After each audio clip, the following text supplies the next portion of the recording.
Hi. So coming back to section 2.2, remember we are talking about graphs of functions, and at this last time, at the end of the last video, I was talking about how to graph, or how to basically graph the functions, our basic functions, using 3 points. Okay. So we had seen the graph, the linear function, the quadratic, the cubic, and the square root function. Now we will look at the cube root function. Okay. So now the function is cube root.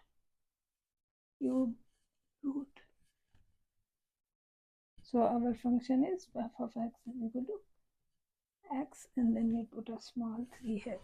That is the cube root function.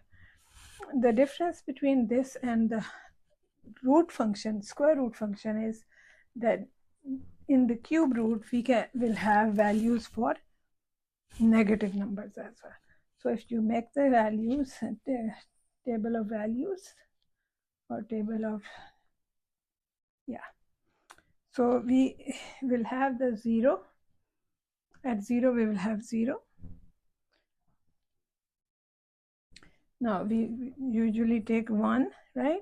And then at 1 we have the value 1. And then I told you to take in the square root case, I said think of the smallest perfect square which is greater than 1, and which was 4. And so when we plug in 4, square root 4 is 2. Now here we have to think of the number which has the smallest number, which has the cube root of cube root of a number greater than 1.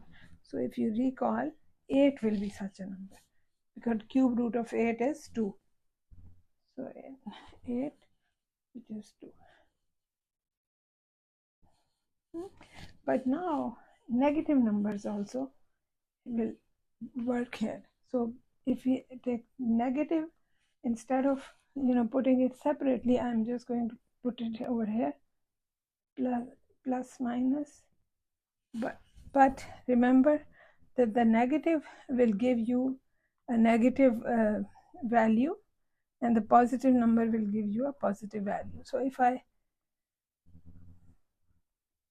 leave some space here, and for the positive negative values, then it will be easier to see that. Okay, so here we are going to say plus minus 1, and we get plus minus 1. Then I take plus minus 8, I get plus minus 2.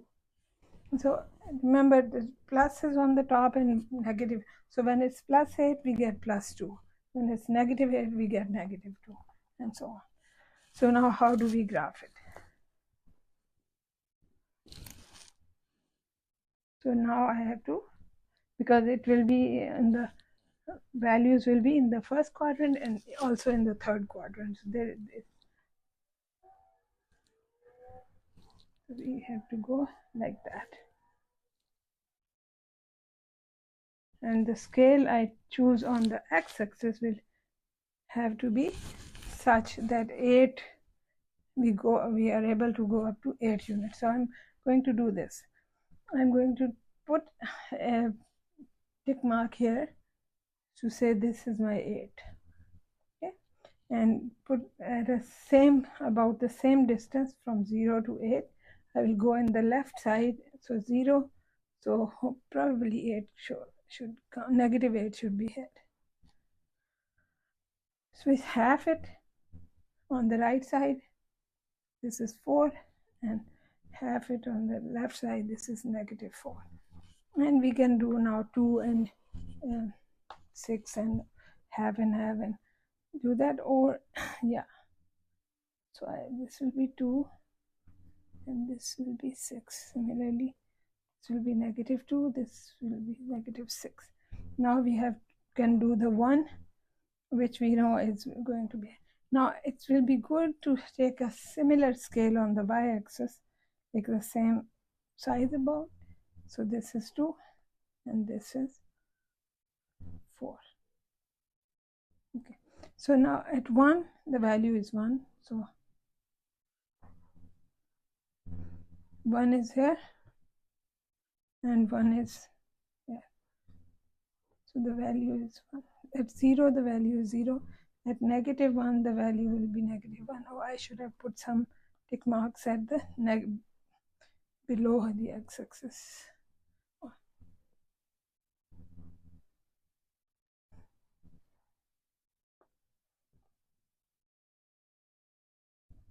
Okay, so now negative 1 is going to be negative 1, and then 8 will give me 2, and negative 8 will give me negative 2. So now this piece goes like this, and that piece goes like this. Okay, so you see over here at close to 0, it will be a little bit straighter, like a vertical, so a little bit like that. And now we are not supposed to stop here and here, we should let it go a little bit more. So that is the cube root of, that's kind of roughly, because we are not graphing them like exactly, but very close. Okay? The next graph is, so this is cube root, okay, the reciprocal function.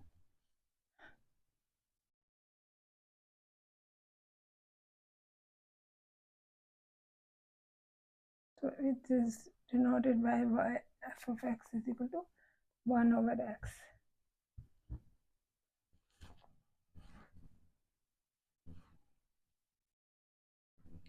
So you can see here now we will have trouble with the 0, because 0 x0 we have 1 over x. So 1 over 0 will be is undefined, right? So what happens? So 1 x y at 0, it is undefined.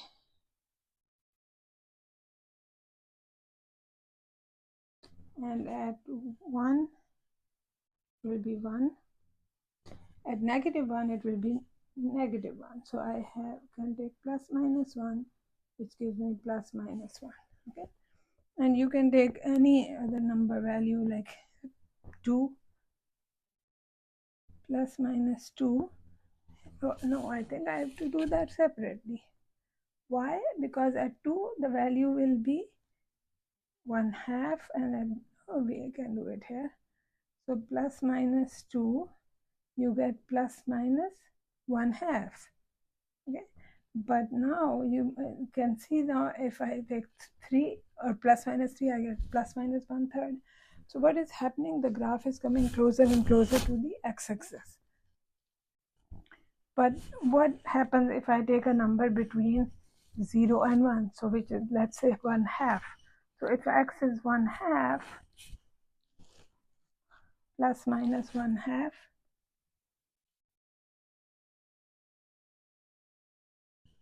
so plus minus 1/2, the value will be plus minus 2. Okay, so actually we took 6 points, but wrote them like 3 points. So this is the function we are graphing. So the graph will look like, so this will also be, a piece will be in the first quadrant, another piece will be in the third quadrant. And so we need to draw our axes like this, so that everything is visible. So now taking, let's say this is 1, this is negative 1, and this is 2, no, this is too far away. 2 should be somewhere here. Okay, and then negative 2. Okay, same way 1, and 2 and -1, -2. Now the scale again along x-axis and y-axis. If you are short of space, you can have different scales, but try to use at least half page, or if you can do it on one full page, it will be great. And try to take bigger spaces, these scales on the x-axis, not like this is my 1, this is my 2, and this is 3, and this is 4. Please don't do that, because I could give you 0 points if I see a graph like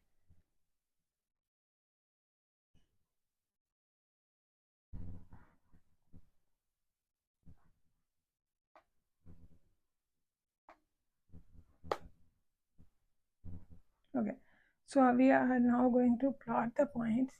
So we don't have any value at 0. So what is happening at 0?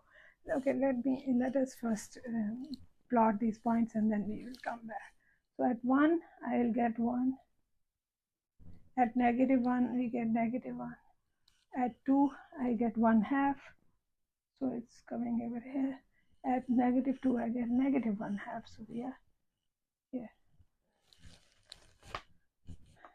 Now we try to graph. Now what will happen as you take bigger and bigger values of the function, of the x, the function values are going to come closer and closer to the x-axis. Why? Will it cross the x-axis? No. Why? Because we notice that when x is positive, y remains positive. So as long as x remains positive, y will be positive, which shows that we will stay above the x-axis in this piece of the graph. And on the other side, we will so I'm going to extend this a little bit more to show you what happens, and the same thing will happen on this side, that when we are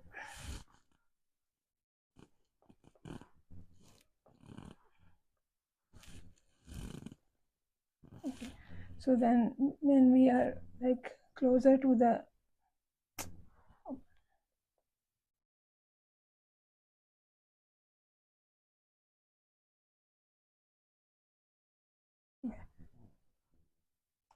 so there is this one by mistake.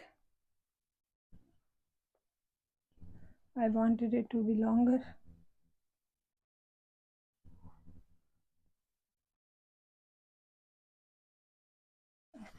So as I come closer and closer to the x-axis here, I pick more and more points on the x-axis, the graph is getting closer and closer to the axis, but it will never touch the axis, it will never cross the axis. So how does it look like then? Something like this.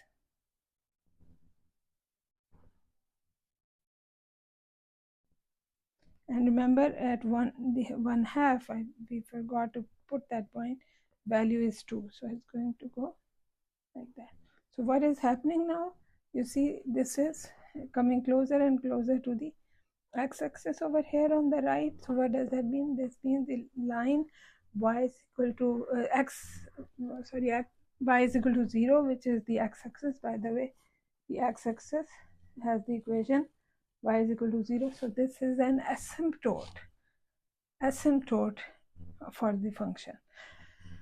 I believe everyone knows what are asymptotes. Asymptotes are lines to which the graph is hugging or tries to hug. So it gets closer and closer to the axis, but it never hugs it. Okay, it never touches it. Okay, so when you graph functions on calculator, sometimes you might have seen something going on like this, that your graph is showing like this, not below, not going below, but like touching it, going along with the axis. That is actually not a correct way to graph functions. No, if you say, oh, my calculator showed me that, Well, the calculator showed you this because you didn't give enough space to the calculator to graph. So if you are saying graphing it from, like, let's say from like negative 10 to 10, and the graph does this, of course it will do that because you didn't give them enough space. And the other piece, which is supposed to be in the third quadrant, will look like something like this.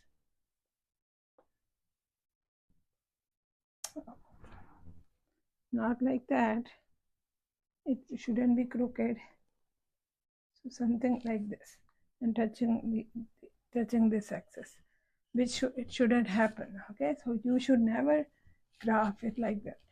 So make the scale smaller.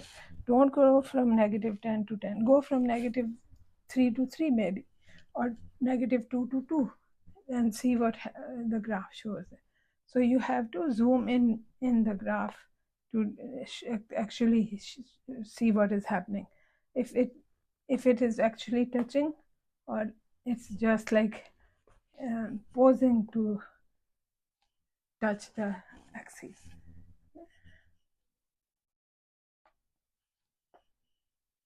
So the piece on this side will be, so at negative,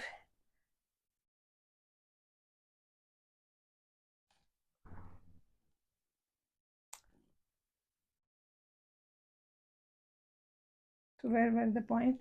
At negative 1 we had 1, right?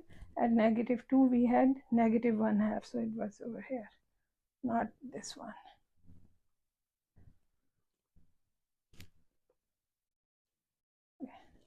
And at 1/2, which is negative 1/2, which is here, we are at, sorry, at 2, sorry, we are at negative 1/2, we will be at 2, negative 2. So that the graph is going to go like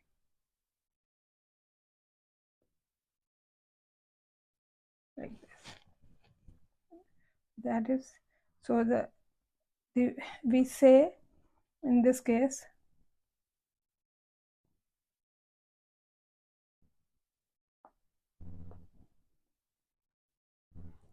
that y is equal to 0 is horizontal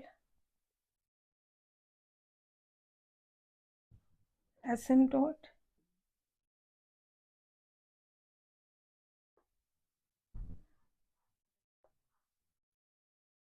in this case, and x is equal to 0, which is the vertical axis, which is the y-axis, is the vertical asymptote.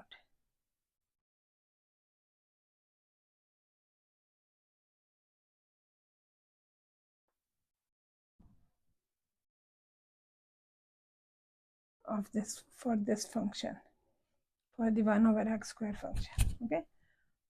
Okay, so again, remember, see, this shouldn't happen when you are graphing the function.